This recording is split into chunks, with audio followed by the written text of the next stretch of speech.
Awesome. All right. Well, welcome everyone. My name is Taylor and I want to welcome you to our Science and Art Workshop. This is the last session in our series. And tonight we're featuring artist, author, and professor Peggy Macnamara. She's going to talk us through her process for creating watercolor paintings, what we all know her for. But before we get started, and for those of you who are new this week, I want to introduce the project that brought you all here tonight. The Chronicles of the Curious is an animated storytelling series that shines a light on people in STEAM-related fields. That's people working in science, technology, engineering, arts, and math. And it shines a light on the oftentimes indirect and rambling pathways that led to their roles. My team and I, and they'll introduce themselves after me, we've been working on the concept and pitch for this project for the past year. And we are now in a crowdfunding campaign to produce a pilot episode, and we have 1 week left as of tomorrow. That story in the pilot episode that we're raising money for is going to feature renowned raptor biologist and conservationist, Dr. Munir Virani. He's of the Peregrine Fund out in Boise, Idaho, and we want to tell the story about how he became such a passionate protector of birds of prey. I have to say, though, it's very important that we have Peggy with us tonight. It's because of her. She really helped hone the idea for our series because we were really inspired by her own rambling pathway that led to what she does today. We even developed a sample storyboard that depicts her character. And that's what you saw on the screen earlier, the woman drawing the elephants. If you didn't infer, that was actually Peggy. So if we reach our goal, we'd love to bring this episode of Peggy to fruition as well. We're 8 days away to the finish line and we have to raise 32%. I just checked before we got on this presentation. To find out more about our campaign and contribute, Greg is dropping the link into the chat and Pat will drop it into the comments over on Facebook. That'll take you to our Seed and Spark page, and that's where our full campaign is, and you can view our pitch video and learn all about the project over there. But we're really grateful for Peggy for giving us her time tonight. If it weren't for her encouragement and early involvement in the Chronicles, we wouldn't have come as far as we have, or even be here tonight. So thank you, Peggy. I'm going to turn it over to Greg and then Pat, and then we'll give the floor to Peggy.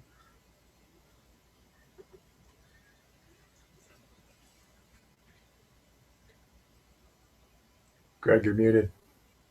Greg, you're muted. Rookie move. Good, because I didn't deliver that line very well. I'm Greg Mercer. I'm the art director for the Chronicles of the Curious project. And yeah, I was fortunate to be a colleague with Peggy's at the Field Museum, along with Pat and Taylor. And I've always loved her work, but you know, I honestly, as I got to know her over the years, I just became inspired by her slow and steady persistence and just that continuous pursuit of creative growth that sort of defines Peggy. And she also cracks me up and reminds me not to take myself too seriously, which I always appreciate. And so I always love throwing ideas her way and dreaming up ways to collaborate. And so as Taylor spoke to, the Chronicles of the Curious, we're hoping will be just that, another opportunity to collaborate with Peggy. And we're really excited and hopeful to be able to partner with her on a future animated story not too far in the future. So speaking of animation, I'd like to kick it over to our wizard and animator, Pat Bradley. I am Pat Bradley, wizard and animator for Chronicles of the Curious. Yeah, I want to jump right into Peggy's work. So I'll just say we've been blown away by all the support for Chronicles of the Curious, and this being a crowd-funded project, our first time campaigning or doing anything like this. So it's been a great experience, and we thank everyone for their support. So I just want to hand it off to Peggy Macnamara. Thank you.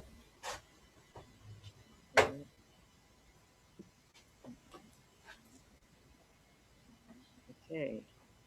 Taylor, am I clear on the screen like I should be? Looks great. Okay. Greg, I didn't know the history could be included, and I would have explained how I had too many children and I went to the Field Museum because the parking was free. We'll just have to save that for the future animated story, I guess. It wasn't a love of science. It was like, how do I survive all these children? So whatever your situation, look for the way out. They may call you creative at the end of it, you know, which is whatever. Anyway, this is my studio at the Field Museum, which it took maybe 30 years to get, but yeah, it's the Yoda. There was an exhibit of Yoda. So that's how that happened. Okay, now how do I take the up and down arrows aren't working. Oh, maybe this way. Any idea, Taylor? Make sound and Hopefully left, right. Does left, right work for you? nope. And up and down doesn't work either. Okay. So maybe I need to get out of Yeah, try escaping out of there, like the escape key in the top left of the keyboard. yeah. Okay. Yep, nope, that's not happening either. Maybe give the screen a click. It's possible maybe you've got something else selected. Give it one click and now try your arrows again. There you go. Okay. All right. Yes. Okay. During COVID, one of my little projects was I wrote a piece on all the myths about watercolor. I was actually blessed to never have a class, so I didn't know anything. And I just did colored pencil, which slowed me down. So it was like boot camp. So that whole thing about going out and sitting and doing a painting in one day never even crossed my mind. So that was a help. So sometimes, and I painted everything. You know, the subject matter was, I was open to everything. I was trying to find my way. And some of my students nowadays, it's like you have to think up your way before you put anything on the page. I think you just get up and work every day and it will come to you when it's supposed to. So I'm just showing you a bunch of different examples. This is the bird lab. And this series behind the scenes at the Field Museum, I probably didn't do till 10 years ago. So, you know, it was such a good idea. Why didn't it come when I was 25? So you don't worry about your idea. You just get up and paint and everything works out is sort of see, I love all these behind the scenes. They combine everything I'd done in the previous, but I'm trying to encourage young and any age trying to figure out what to paint. Don't think too much, just paint and, you know, that'll get you there. So this is all collections that are not on exhibit at the Field Museum. And I like to juxtaposition and I like a little architecture and depth, and there's Door County Carol, you know, and I also did typical landscape, still life. And these are all maybe 30 by 40. I'm going to do some progressions to show you because again, I never had like that little watercolor package book that, you know, only lets you work 14 by 6, you know, I don't know. I worked 40 by 30. I just worked big because I'd been a painter and I thought big, and I didn't know that you weren't supposed to work big. And, you know, watercolorists are little careful people, which I wasn't. So, you know, these are all huge. And they took weeks and weeks, and that never even crossed my mind that that was odd, you know. And now it's so hard to get people to slow down. I feel like if they would work steadily and they would just slow down, they'd be good, you know, but they think it's something else, you know. And this is just a, you know, shout out to my Art Institute students. They're all animators. So I remember thinking one day, well, I can animate. You know, what's this? No, so this is me animating. This is one of my favorite stories. This is one of the sea dragons. And I'll show you the final in the end, but they go on a date for about 2 weeks. The guy and the girl, and they go off into the sea and they come back and he's pregnant with 100 babies. And there's absolutely no childcare. She ditches him then and he floats around, the babies just pop out. It's a fabulous setup. I'm all for it. But anyway, so that hence this piece. Yeah, movement. So that was something new I tried by and teaching and talking about your work. The reason I encourage it is because you learn more from the people you're talking to than they learn from you. So the Art Institute students have been awesome. So, okay, animation, moving things around. And yeah, another project that I really learned something from was when I did the migration book. I went into the prep lab and I said, anybody take good bird pictures? And there was a woman there, Arlene, who was a fabulous photographer. And so this is juxtaposition of all your life, like pay attention to all your life. I was teaching composition the next day, and all these paintings I had been doing from Arlene's photos were laying on the floor in my studio. And I noticed that the birds, I was going to talk about John Ruskin and composition and what you need to do. And I noticed the birds had obviously read John Ruskin because they were following all the laws of composition. So there's more to be learned just by observing than we give it credit for, you know. I mean, less from the teacher, more from looking slowly, I guess. I mean, these are just, I didn't do this, the birds did this. I mean, I painted it, but you know, the whole time every bird is exactly in the position it was when she took that photo. And it just moves so naturally. So the more I did, the more now the other thing that I do with watercolor and I appreciate is on the right, you can do, you know, paint the owl. On the left is more abstraction. The left takes me 10 times longer than the right. The right is just, that's what the owl looks like. The left, I'm trusting instinct and I'm listening to little voices, and you know, you can't be too critical. You just got to keep moving.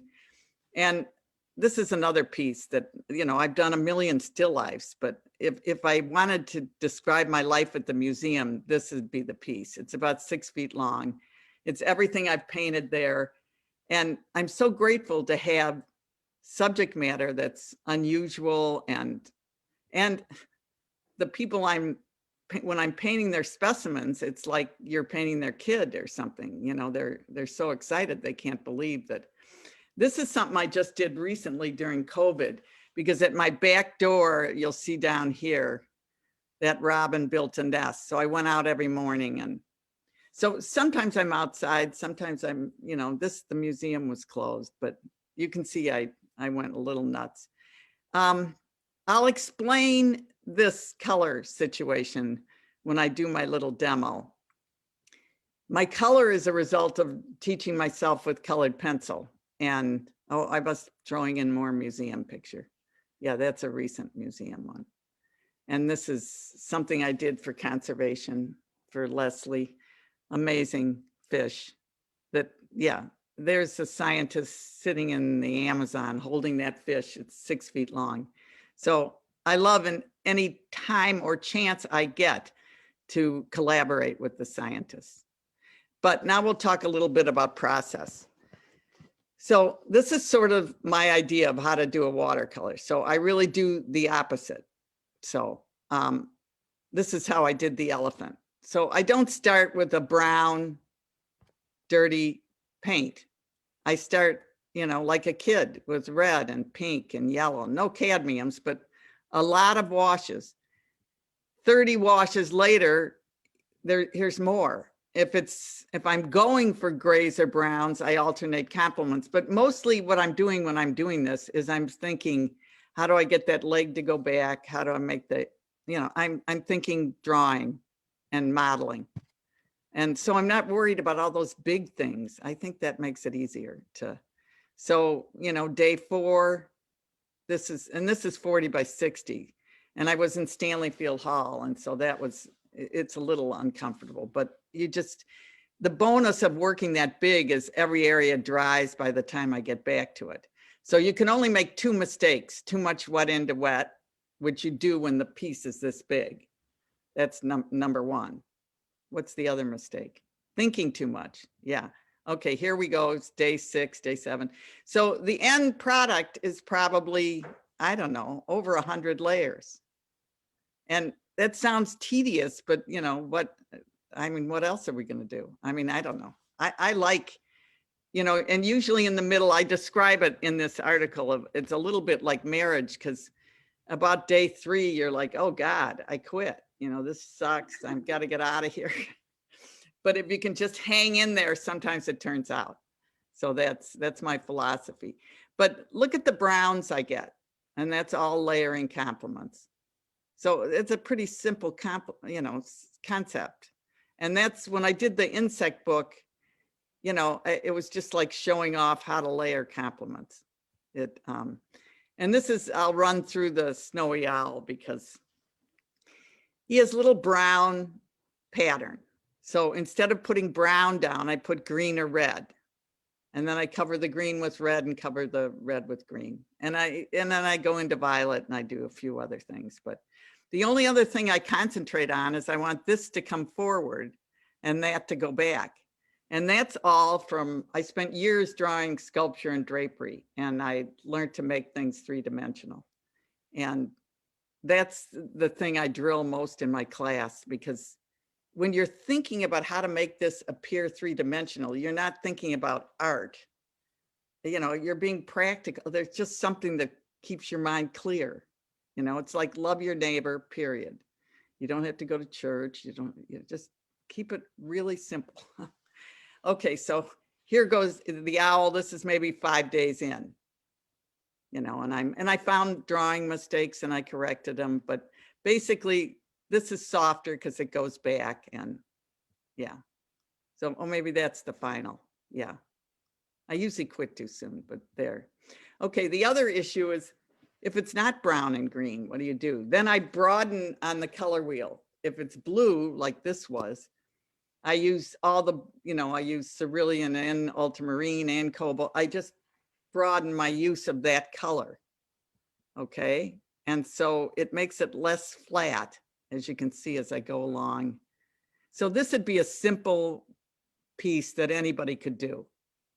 You know, now admitted this was a little bigger, but you probably would get impatient and not wait till it dried, and then you get into trouble. So that's, yeah, well, you can't go out and have a cigarette anymore, because that was great. Then by the time you got back, your piece was dry. And yeah, anyway. Okay. Peggy, sorry, Yeah. one question about all the layering. Somebody wants to know, let's see, Leslie wants to know, is it hard to control your edges when you have that many layers? I feel like I'm the boss of my edges. If I don't like how they are, I scrub them off.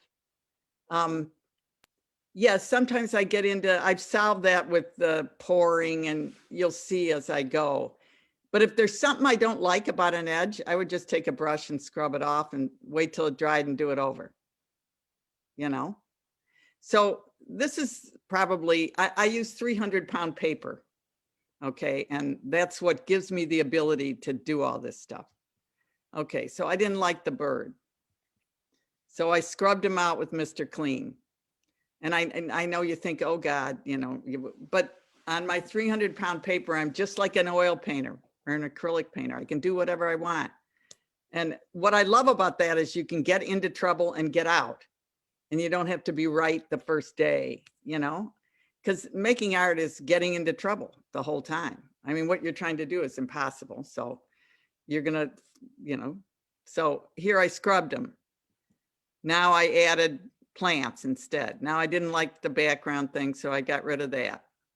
So I can do whatever I want. It changes your thinking when you sit down in front of a piece of paper and you lay in a composition, and you know, oh my God, in tomorrow I'm going to hate it. That's okay. You'll be able to alter it, you know. So that I think is key to my process, because someone described it as like going somewhere with a bag over your head. And I do think, even though you have a clear idea of what image you're trying to get on the page or what you're trying to create, you know, it changes. Just like, yeah, it's a live thing that grows. Okay, I just finished a book on underwater, and this is a sea cucumber. And I thought, oh, I'll make it move, because they're so beautiful when you see them on video. Everything in the water is elegant and gorgeous, but it didn't work. So I scrubbed all of it out. So there I've got my one sequin. And now what do I do? So I put in other sequin, this is 2 or 3 weeks of figuring out what to do, but I eventually get there. It's just like people who edit their poetry and edit their books. It should be the same process for a painter. It's just that myth about, oh, well, she has talent or he has talent. Talent is hard work, period. Amen. And getting lucky, that's it. There's no, okay, I'm going to run through how I did this. So a pretty good drawing. I liked it because these 2 little birds are picking on that big bird. I'm like, boy, are they gutsy. They're going after this guy. So I draw it in, and drawing, I could spend 5 hours teaching you how to everybody can be a good draftsman. It's just that it's hard and you have to be patient. And yeah. So then I pour paint all over the page because I was going to have a background. So, and that's me pouring. Yeah. And it looks like that. So then what do? You got to wait for it to dry. And what I do is I lift up, speaking of edges, all the paint that's on the birds. And what I don't get is if I do the background right up to the edge of the bird, I'd get a line, and I don't get a line. So this works better. Okay, then I'm here and it's messy and crazy, but I love the way it's moving on the page. So I keep going, and that's what I end up with. But that's 2 weeks, but it's mostly in the beginning, you're all excited. It's the beginning of the game. It's when you're losing that you sort of freak out and wanna, oh God, take me out. But if you can just take a breath, come back to it, it's amazing what people can get. So here's another progression of, it's just a side of and here you can see how I'm using, it's all gray rocks.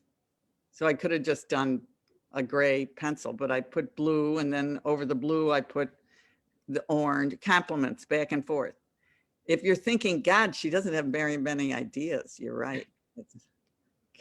Work hard, layer complements, pour paint when you're freaked. Yeah, so look at what happens when I pour. I've got the thing working pretty well, but there's something I like about just letting it do its thing and me not being the boss for a little bit. And that's what the pouring does. It's like introducing the spirit of crazy or something. But look at that sky. I mean, that was not me. I just poured bright violet, Peggy, a couple quick questions. One, how long have you been painting at the museum? And also, when did you start this whole experimentation with the pouring? Was that something you'd always been doing? No, everything. Yeah. When I first went to the museum 40 years ago, I sat in front of the statues and drew perfect black and white drawings because I was in figure classes and the figure moved and I didn't have enough time. And I thought, well, if I have 4 days, I can get a good one, which is what I got. I got good ones in 4 days. And then I drifted slowly. I did all the statues. Then I did the Chinese exhibits. And so, yeah, I've gone through, I could go on the different, the museum, still life in the China exhibit, nature in the bird exhibit, mammals. And that, as I moved around the museum, my subject changed, the challenges changed. And and then this is for everybody, I didn't need something back from the thing. Like I didn't need someone to say, oh, that's good, or buy it, or, I was doing it like you do meditation, I was just, let's slow down and let's, get lost in something. And that's what this was. But yes, okay, pouring. So the pouring, in answer to your question, the pouring came maybe 10 years ago when I was doing those bird compositions. I would draw for 3 days to get the birds in the right, and I was like crazy. It was like having a glass of wine. I'd fill up a thing of paint and pour it on the thing. I just needed to mix it up. a little bit. Yeah. And this is a piece I just did there's a book on dinosaurs, but yeah, that. Okay, this is another example I wanted to make. When I started doing the underwater stuff, I was lousy at it. You know, even after 35 years of, I mean, this is too stiff and I couldn't clean it up. And so I tried again. This is 40 by 60 paper. And this one's better, you know, but they each took a month. And this one's good. So sometimes someone will say to me, well, it's not good. And I'm like, well, yeah. You know, you've all seen the Michael Jordan's, you know, 50% shot, how many he missed at the buzzer, how many he missed at, you know, I mean, I don't know why we think art's any different. You're gonna flop, and it doesn't mean you're not good. It just means that's the deal, you know? So, and this one just sat around. I couldn't figure it out. I wanted it to be lighter, but I didn't want to scrub. So I poured lemon yellow. There's a lot of watercolors that will lighten. I know the rule is you go light to dark, but you know, all rules are meant to be broken. And when I poured the lemon yellow on here, I was like, oh, thank you. That's awesome. Yeah. Okay, that's not a good slide, but that's from the kelp forest. That's from the book we just finished, and amazing habitats. Yeah, this little guy is as big as a golf ball. And if you step on him, he kills you. Okay, this is tuna in the, you know, the stuff, that's about my amount of information I retain about science. You know, like that story, I will never forget. But, you know, the name, the Latin name, et cetera, et cetera. But this is tuna. And I wanted to throw in some of the octopuses because they're such an outrageous creature, you know, and they've been so much fun. So this was a coal forest piece that I did. Yeah, I'm good in time. And I had no subject. I had no picture. I was making it up from fossils. And so that when you start and you don't have a thing to draw from, you just have to put in some of the things that were in the coal forest, and then we'll see what happens. But yeah, it got richer, it got better. And I don't think I found the slide of it really at the end, but lately, this is COVID related. I go to the beach every morning and take pictures. So this is what I've been doing. And these, you know, I saw Madeline on there talking about my waves. It's the same old story. The first couple days, you know, I'm taken by the way the sun rose, and I just no way I can get, and then I put it down and it doesn't work at all. And then I go back to basics, scrub out the back so it goes back, tighten up the front so it comes forward. If you can keep playing with it, keep working on a dry surface, you might get lucky, you know. So these are a couple that worked, you know, but now I'm going to just show you a little video, start to finish.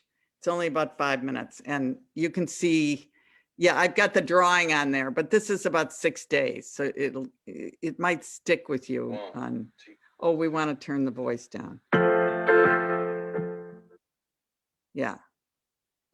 I get it pretty well drawn in the beginning. I'm not sure, but, and then initially light washes of transparent watercolor. And again, the owls were brown, so almost anything goes, you know? So I would alternate little detail like this and big washes to define, oh, there's space between this wing and that wing. But mostly it's being settled with the time frame. I'm not in a hurry. I'm not, you know, I'm nowhere here, and it's day 3. And I think if I leave you with any thought, it's like, give yourself the time to do it, you know, the set time, you know, every 3 days a week at whatever, and you'll be surprised what you come up with. So here I'm got some detail going in, and I'm thinking about making that wing come forward, and, you know. So my sister and I went, and we were going to teach in the prisons, and they had to do a background check on us. And this is like 2 or 3 years ago. And I really thought something's going to come up. I mean, they're going to haul me off to the Huskow. But if it wasn't for painting, I thought the only reason I haven't gotten into big trouble is I do this every day. You know, this has saved me from whatever. So, okay, now I'm pouring right over my subject matter to get some background. And yes, my wonderful nephew, Bill O'Connor, filmed this. And we quit before I quit the piece. But anyway, it's Peggy, do you always focus? and I am always saying to myself, but I already did that detail. Oh, did it get washed off? Whatever. Who cares? You know, you're not serving time. So I added birds in the end, and I added more washes in the end too. So yeah, I think, yeah, enough of Peg. Yeah. I'm timed it perfectly, I think. Great. I'm sorry, Peggy, do you always, there's a question about, do you work So on that's, one? yeah, that's it. I could show videos all night, but do you want me to go off the screen or what do you, oh, here's the end. Wow. And the edges question, see how pouring makes the edges negligible. Yeah, there's the piece. So, yep, Bill O'Connor, here. Annie and Lucy. Okay, Greg, do you have more questions for me or do you want me to get rid of the screen? Can you hear me? I think you might have turned your volume. I can't hear you. Yeah, let me see. Well, maybe I'm muted. Or you're Oh, I know. I turned down for the music. I'm sorry. All right. Oh, you're back. Yeah, sorry. No, it's all right. I was the one that originally asked you to turn that down, and then I realized Yeah. I severed communication with you. Yeah, so many great questions were coming up, but of course we didn't want to interrupt your process. Oh, okay. Yeah. Mesmerizing to watch. I'll ask one or two, and then Pat, you can see if any of the Facebook folks have any. There was a question about whether you are always working on one painting at a time. Do you ever have multiple going at the same time? I don't really. I work so big, 22 by 30 is the smallest. So there's always a dry area and I'm sort of obsessed with it and it keeps me focused and it's hard. I don't know if I could do two at once, but yeah. Yeah. But everybody's different. That's the other, I hesitate like saying, oh, this is the way, find your own way is what I'm saying, but. Right. And kind of related to that, somebody had a question about they want to move from working small and sort of delicately to much larger. Do you have any advice for somebody that's trying to get into larger format? Yeah, just buy 22 by 30, that Lana paper, that's 300. And give yourself a whole day of drawing before you paint. It's really hard because drawing, you're dying to get to the color. And you don't want to measure everything and lay it all out and you're going to change your mind anyway. But if you can sort of attempt a larger composition and spend a full day drawing, I think you will be able to go larger. So.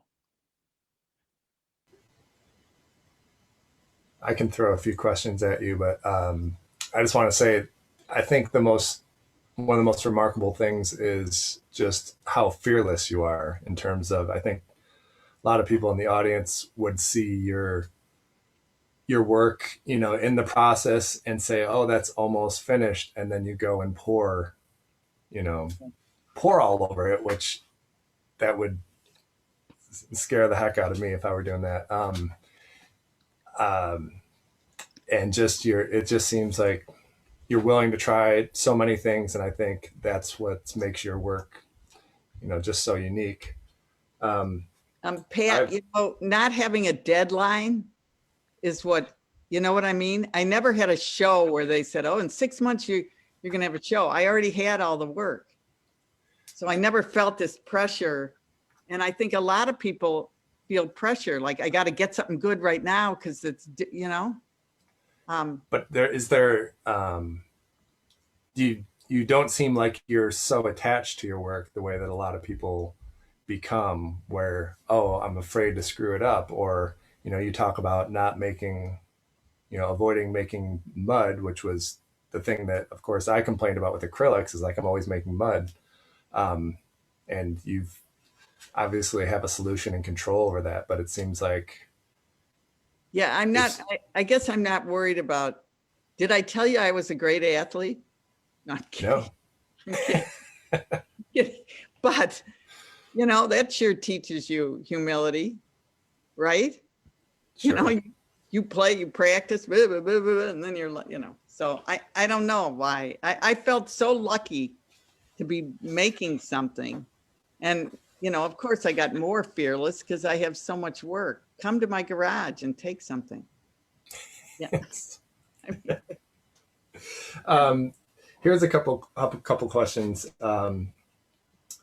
Kristen, who also teaches watercolor and drawing, is wondering if you had any advice teaching college and university studio art students to slow down I know. while drawing and painting. I know. It's Yeah, slowing down is the answer. And, there's sort of when you're in a class and teachers walking around in the first 2 hours and you think, oh, she's going to think I'm crying. They all say, oh, I'm so slow. And I say, that's good. It's good. Don't say slow, say careful. You're just careful. And I tell them there's nothing in the museum that's labeled, this was done in 3 days. It doesn't matter. It's only the end product that matters. So, right. Yeah, slow. It's very hard. I agree with this. That's the hardest thing, to get them to slow down. Totally. So. And then you don't stretch your paper. You just flat 300-pound. Yeah, just kind of. Yeah, it's already whatever it has to be, and you can work on both sides. And I remember when I decided that nobody wants to spend the money on it, so I went up in my studio one day because I'm telling my students to buy it and they don't want to buy it. So I just took ones that didn't work and ripped them up and recycled them so they could work on the other side. And then it seemed like, why didn't I think of that before? So everyone that doesn't work goes back to somebody who can maybe do something better with it, so. Right. It's so cool.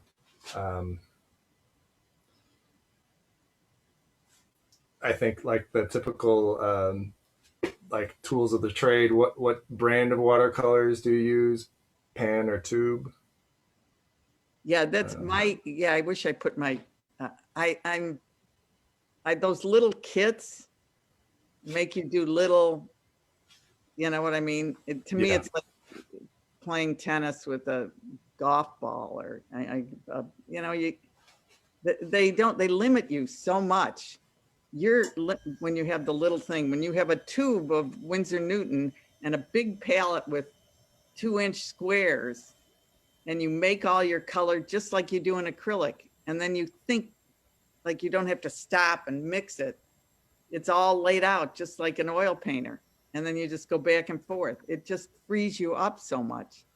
And that was just luck that I had worked in oil and acrylic, so I just treated the watercolor the same way. And so. Okay, so you watercolor was after your experience with acrylic and oil? Yeah, I did lots of oil paintings, and Nice. yeah, I did. Dang. Anyway. Yeah, they're all around in family homes, but whatever. You guys upgrade. Come take a new thing. Yeah. I'm much better at this, because when you do something year after year, you know how to play with it a little bit. I can say that lemon yellow poured on this is gonna lighten it, but until you experience throwing lemon yellow on a dark, it'll just fly out of your head, Yeah. Yes. Let's see. Peggy, I've heard you say before that if there's something you can change to make it better, it's worth doing. I know that's one of your philosophies, right? Yeah, people always think, oh, I'll wreck it. And so they don't want to keep going. I think you learn more when you wreck them. I think you just go till you have no ideas. It's the age of the computer. I like that dino picture. The guy said, "Oh, I want to smile." The computer just fixed it. So my thinking is, when you're hands-on working, just go till you have no more ideas. You can go backward, you can go lighter, and you can go darker, and you can change color, and just fiddle with it. So, yeah. Now, and working with the scientists too. What a privilege. Okay, so Janet Voigt, who I did this book for, goes down in Alvin to the bottom of the earth. I mean, she had me looking at nature in a whole new world, just like the insects. When I went over to insects, that first experience, and Jim Louderman was like, "Oh, you like him? Well, there's 5 others that are, somebody who loves their subject. It's catching. You all, yeah. Oh, I love that. Yeah, I want to do bugs the rest of my life." And so migration, I walked out to the front of the museum there at the north door. I forget who was there. I might have been John Bates or somebody. And it was spring migration. And he walked me out to a tree in the front of the museum and made a sound. 10,000 birds appeared. Now, I'd missed that my whole life, I mean, it's going on around us, but just when someone loves it, then you love it. Then the next thing you're trying to paint it. And yeah, it's a privilege to be around people who love their subject matter. Yeah. Well, it certainly seems like there's no shortage of inspiration for you. I mean, you kind of move from theme to theme, or you have a scientist that turns you on to, like you were just saying, something that maybe you hadn't even really considered or noticed. It just seems like you just grab a hold of something and then something else appears. Yeah, and then you go with it. That last, underwater's been almost 3 years now, I think. And anyway, so, and I'm already got an idea for another. Yeah, whatever. I thought if I really get good, I could maybe do trees. But they're impossible. But I'm doing the water now, so I'll just drift into the trees. They're dancing and they're doing, they're just, I think we're looking more because of COVID. So I don't know. That actually, you hit upon there were several questions actually, I think, in response to some of your water material, both the lake and then some of your underwater stuff. And I think a lot of people were kind of taken by your ability to render water. Is that, like, can you speak to that process at all? Is that something that did that? Yeah, I wasn't very good at it at first, but that doesn't seem to stop me, And the pouring backgrounds for the big flights of birds gave me a beginning. It's funny, there's maybe 12 in that series, and the first one is just so faint and you're like scared. And then they got better and better and better. So that helped me with the water, but getting good images, I had to go on YouTube and put the film on my computer and then take pictures off my phone and try to, because you can't, and figure ground. Everything is blue sky, it's white background and stuff, or bird and blue sky. And here the background's dark and the subject's light. So that was a whole thing I had to get used to. But I just did a lot of bad ones and then I got better. I don't know that's the best way to get better, just whatever. Yeah. Look at this group. You've got a lot of, I can't keep up with the questions. There's a lot of comments of just, people really appreciating what you're putting up there. Do you use, here's one, do you use masking fluid ever? That doesn't work. I don't know why. And that's bad, because if I really need a little white area, it just won't, in the first day, it's not going to be where it is the last day. So I know it's like a mortal sin, but I use white gouache if I have to. And Pat, you'll relate. I remember like, I don't know, I think I was having a baby and someone was like, well, she doesn't follow the watercolor rules. And coming out of the Art Institute, that would be something in my favor, right? That I didn't follow the, Yeah, it should be. no, yeah, but Watercolor Society, I mean, I have them without any gouache on them, but I don't try to fit into I admire that whole thing. I think it's all great, but I don't know, life's too short to have it. No more vows, I will be, that's what the white reminds me of, like the masking tape. Like you can't change it ever, oh my God. Anyway, Yeah. that's a whole philosophy of life that I have that, yeah. Peggy, do you ever use a hair dryer? I know you're all about slowing Yeah, down. I don't, because it's usually big enough that I don't have to wait for it to dry. And I think that's a little bit about my palette too. I like the flow, like the paint is there, this is here. I don't know if I had to stand up and do the hair, it just for me, it would break my meditation. I'm back and forth and I'm doing sort of drawing, sort of modeling, sort of painting, sort of composing all at the same time. I used to describe it like a dinner table. My dinner table was insane, but you don't give one kid the thing and then, everybody's got to get a little something, right? Or there's going to be, someone's going to beat up the other kid and then everybody gets a little more. And that's how I would do a painting. Like the drawing is pretty clear in the beginning, but I move around the page and try to pay attention to every area equally. And then there's always a bad kid, the area's not working, and so it just wait it out, but that sort of thinking of the whole is a hard thing to do, but you learn that with really good drawing. You can't make a beautiful hand and then it doesn't fit on the statue, so you start to succumb to working the whole. Yeah. There's a question actually about whether you paint or have painted people, or have you ever done any self-portraits? No self-portrait, but yeah, I've done a bunch of books for people who lost kids.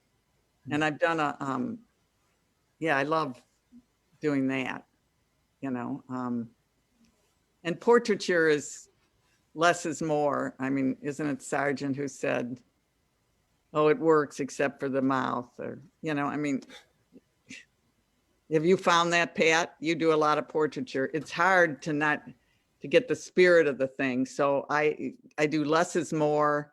And then usually the person I'm working with will just say, this one works, that one doesn't, and that kind of thing. But I wish I could do that full time. Yeah, lost somebody. Yeah. I've been doing these caricatures for our campaign, and it's a little bit of a crash course for me because it's definitely one of my weaknesses, and I have Greg and Taylor to tell. I have to throw it to them, like, is this even close? And it's good to be able to share it with someone else, and because you're so close to it.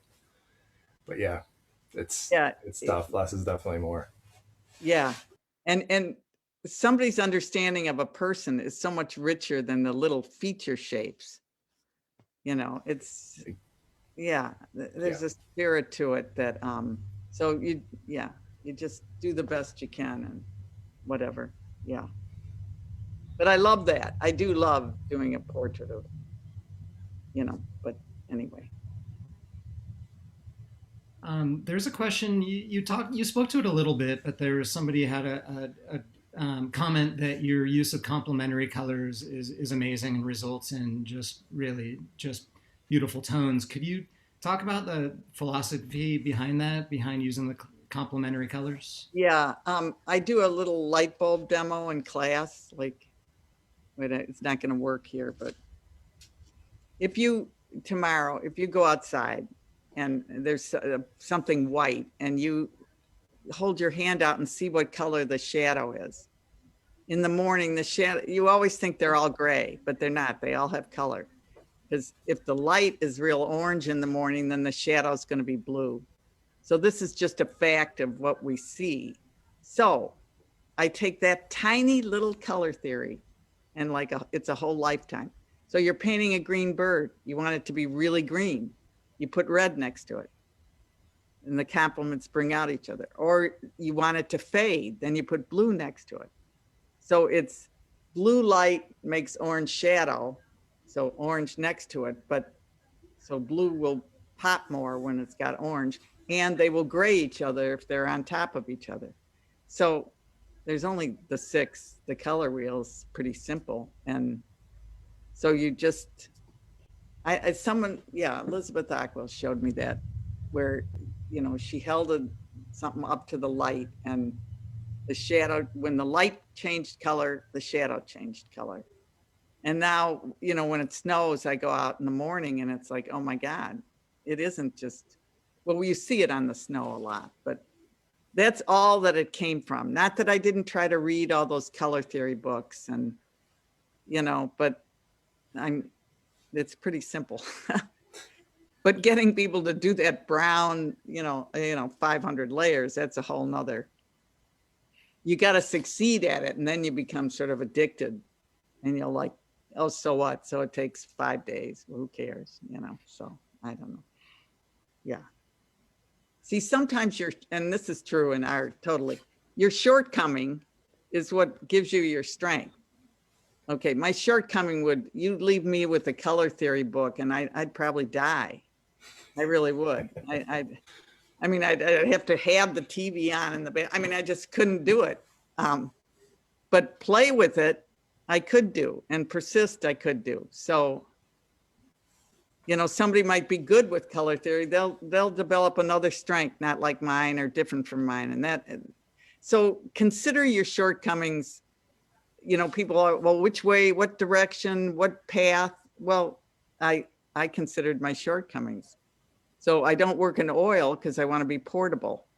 I want to be able to go to the museum. And then I started going to Europe 20 years ago, and so I've gone every summer and I've drawn in all those museums, and that's because I'm portable. And I would go back to the hotel and put a little watercolor over it and then take weeks of work and throw it in the baggage department.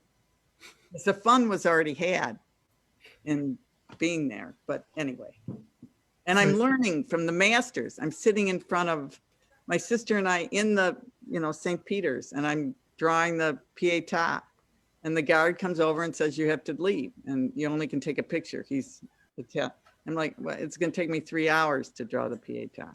I'm not going to take a picture. I'm going to look at the sculpture and draw it, And he sort of we scared him away. It was like we were his mother and we weren't doing what we were told and whatever. So how much do I learn from hanging out with that kind of work of art? I learn a lot. So I'm really, Greg, really tired of listening to myself. Yeah. Sorry, I know. I go, oh my God.